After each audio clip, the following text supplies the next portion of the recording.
दोस्तों जय श्री राम। मैं हिमांशु शर्मा आपके अपने ही कार्यक्रम एस्ट्रो विद शर्मा जी में आप सभी का हार्दिक हार्दिक अभिनंदन करता हूं। हम बात कर रहे थे 12 लग्नों में बनने वाले धन योग के विषय में। आज बारी है ऐसे लग्न की जो 9 नंबर से चालू होता है, अर्थात धनु लग्न की। धनु लग्न में कौन से ग्रहों का कॉम्बिनेशन बनेगा तो धन का योग बनता है। आज हम इस विषय पर चर्चा करेंगे। चलिए फिर आज का कार्यक्रम प्रारंभ करते हैं। सबसे पहली बात, धनु लग्न में गुरुदेव बृहस्पति देव लग्नेश होते हैं। बृहस्पति देव यदि केंद्र या त्रिकोण में आकर बैठ जाएं तो इससे एक अद्भुत धन का योग बनता है। शास्त्रों में तो कई जगह यहाँ तक लिखा हुआ है कि गुरु अर्थात बृहस्पति देव, बृहस्पति ग्रह यदि केंद्र में आकर बैठ जाए तो कुंडली में बनने वाले हजारों योग स्वमेव समाप्त हो जाते हैं। यही पर्टिकुलर सेंटेंस है धर्म ग्रंथ में भाई। यदि बृहस्पति देव केंद्र में आकर बैठ जाए तो हजारों दोष स्वमेव समाप्त हो जाते हैं। और जो कुंडली 9 नंबर से चालू होती है अर्थात धनु लग्न की कुंडली, बृहस्पति देव स्वयं लग्नेश तो है ही है, साथ ही साथ स्थायी धन का कारकत्व भी गुरु के पास है। दूसरे भाव के कारक गुरु ही होते हैं। ठीक है, चलिए आगे बढ़ते हैं। नंबर 2, ये तो हो गया गुरु से हम देखे पहला धन का योग। अब हम आ जाते हैं नंबर 2 में।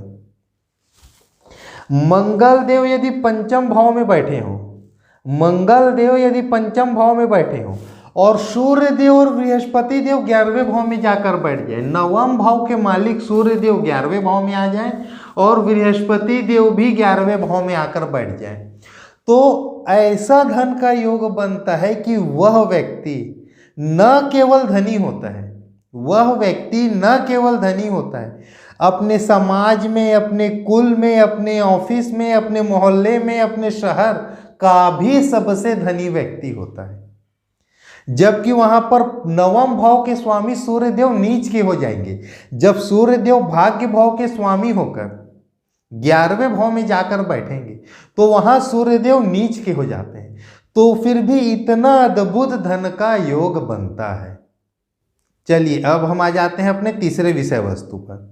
जो धनु लग्न की कुंडली होती है उसमें यदि बृहस्पति देव और शनि देव एक साथ युति करके किसी भी अच्छे भाव में बैठ जाएं, शनि देव जो दूसरे भाव के मालिक है और बृहस्पति देव जो चौथे भाव के मालिक है, ऐसे व्यक्ति को भूमि भवन का सुख मिलता है, साथ ही साथ संपत्ति का सुख मिलता है और माता से धन प्राप्ति का भी योग बनता है। अगले विषय वस्तु पर आते हैं।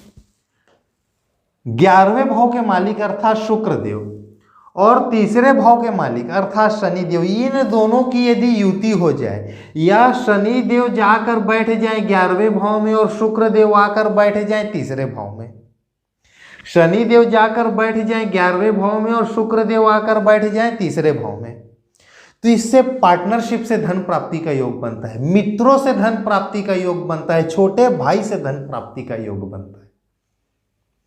इसी प्रकार से कुंडली में कहीं पर भी बुध देव और शनि देव की युति हो जाए, बुध देव और शनि देव की युति हो जाए तो शादी के बाद भाग्योदय होने का एक चांस बनता है। और मेरे से यदि व्यक्तिगत रूप से पूछा जाए कि कौन सा ऐसा लग्न या कौन सी ऐसी राशि है जहां पर शादी होने के बाद भाग्योदय का सबसे ज्यादा चांस बनता है, सबसे ज्यादा चांस, तो मैं सबसे पहले बोलूंगा धनु लग्न की कुंडली।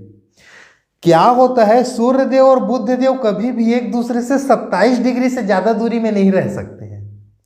उनकी आपस की जो दूरी है वो कभी भी 27 डिग्री से ज्यादा की नहीं होती है। आप किसी भी कुंडली को देख लो, 1 लाख कुंडली, 2 लाख कुंडली, 1 करोड़ आप कुंडली को उठा लो, या तो सूर्य देव और बुध देव एक साथ होंगे या एक भाव आगे और पीछे होंगे, इससे ज्यादा का अंतर कभी नहीं हो सकता है। यह जो एक एक भाव होता है यह 30 अंश का होता है, 30 डिग्री का होता है, और सूर्य देव और बुध देव कभी भी एक दूसरे से 27 अंश से ज्यादा दूरी के नहीं होते। तो या तो वो एक भाव में ही मिलेंगे या एक भाव आगे पीछे, इससे ज्यादा की दूरी हो ही नहीं सकती है। कभी भी आपके हाथ में यदि कोई ऐसी कुंडली आ जाए जिसमें सूर्य देव और बुध देव के बीच में 2 भाव की दूरी बन जाए, भाई मान लेता हूं सूर्य देव यहां बैठे हैं और बुध देव यहां बैठे हैं, तो 2 भाव की दूरी बन गई। ऐसी कुंडली कभी हो ही नहीं सकती। आपको देखते साथ यह बोलना है, अरे यह तो कुंडली ही गलत बनी है। ठीक है, तो शादी के बाद भाग्योदय यदि किसी कुंडली में सबसे ज्यादा प्रॉम्प्ट एक कमिटमेंट बनता है तो वह है धनु लग्न की कुंडली। इसी प्रकार से धनु लग्न में यदि मंगल देव और सूर्य देव 6, 8, 12 में आकर बैठ जाए, पाप ग्रहों से दृष्ट हो जाए, नवमांश में जाकर भी नीच के हो जाए और लग्न कुंडली में भी नीच के हो जाए, यदि ऐसी कोई स्थिति बन जाए तो एक बहुत बड़ा दरिद्रता का योग बनता है।